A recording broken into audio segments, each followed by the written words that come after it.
अच्छे से फ्राई कर लिया है। ये फ्रीज़ था इसलिए इसे थोड़ा सा ज़्यादा टाइम लगा, वरना 8 से 10 मिनट में अच्छे से फ्राई हो जाता है।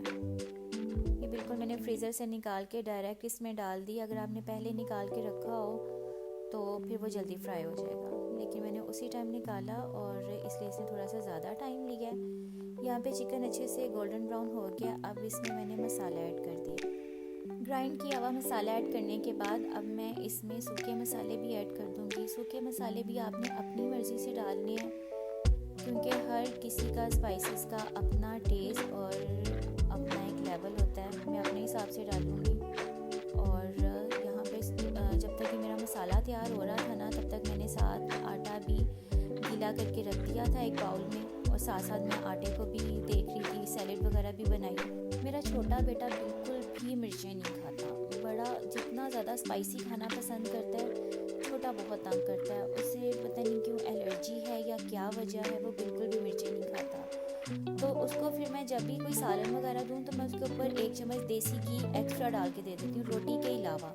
मतलब रोटी के ऊपर तो घी लगाना ही लगाना है, तो सालन के ऊपर भी मैं देसी घी 1 चम्मच एक्स्ट्रा डाल देती हूँ। उससे फिर उसको मिर्चें कम लगती हैं सालन में, वरना उससे सालन खाया ही नहीं जाता। चाहे मैंने नॉर्मल भी रखी हो, वो नहीं खाता साग। मसाले की भुनाई होने तक मैंने यहाँ पे पहले काउंटर की सफाई लगा ली, क्योंकि यहाँ पे मैंने चिकन क्यूब्स में कट किया था तो थोड़ा सा ब्लड वगैरह था। अच्छे से सारा काउंटर साफ़ करके फिर मैंने आलू छील लिए और आलू काट के रख लिए गोभी के लिए। मैंने सब काम इकट्ठे शुरू किए हुए थे, खाना भी और आटा भी साथ साथ गूंद रही थी, और सैलेड भी बना ली।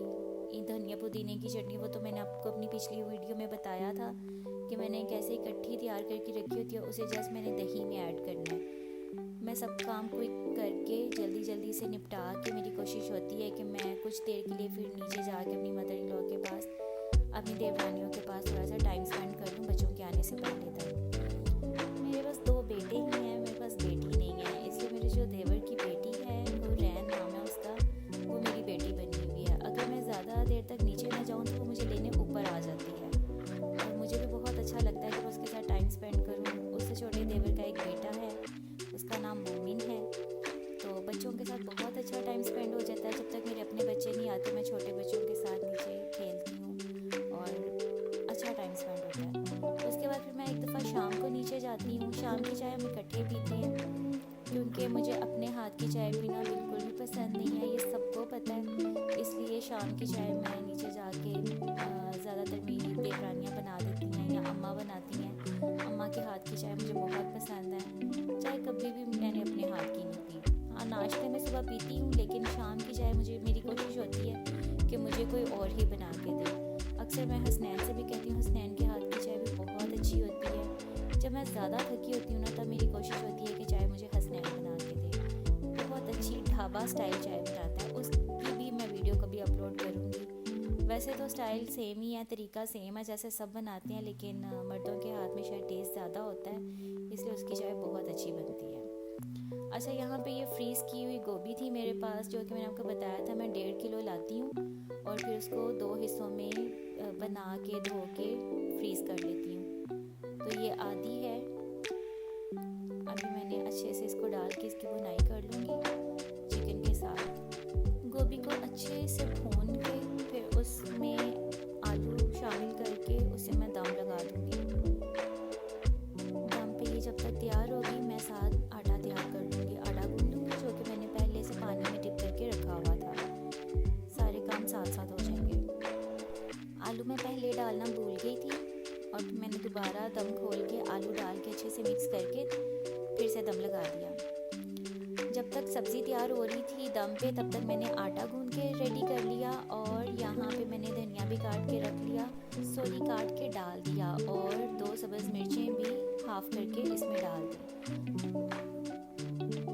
अच्छा जी, यहाँ पे अब मैंने धनिया पुदीने की चटनी रेडी कर ली है।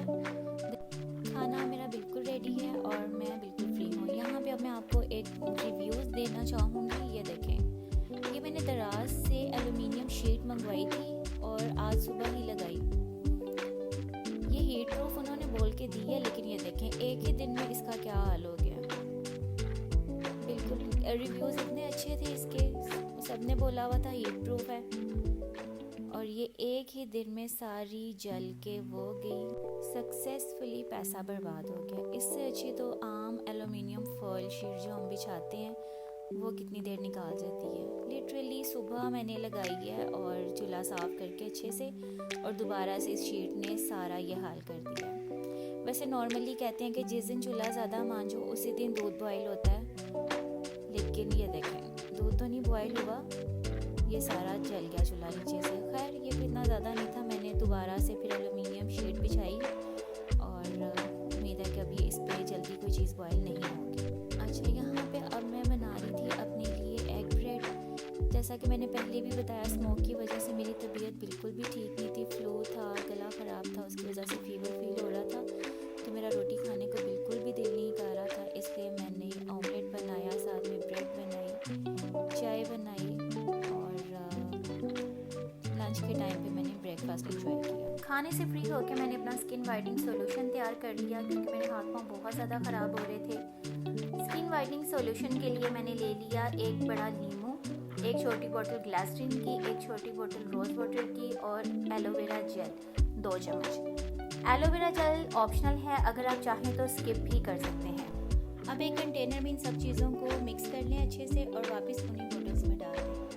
अब रात को सोते वक्त लगाएं, दिन में लगाएं, जब आपका दिल चाहे आप लोशन की जगह इस सॉल्यूशन को यूज़ कर सकते हैं। बहुत अच्छे रिजल्ट्स हैं इसके, बच्चे भी लगा सकते हैं।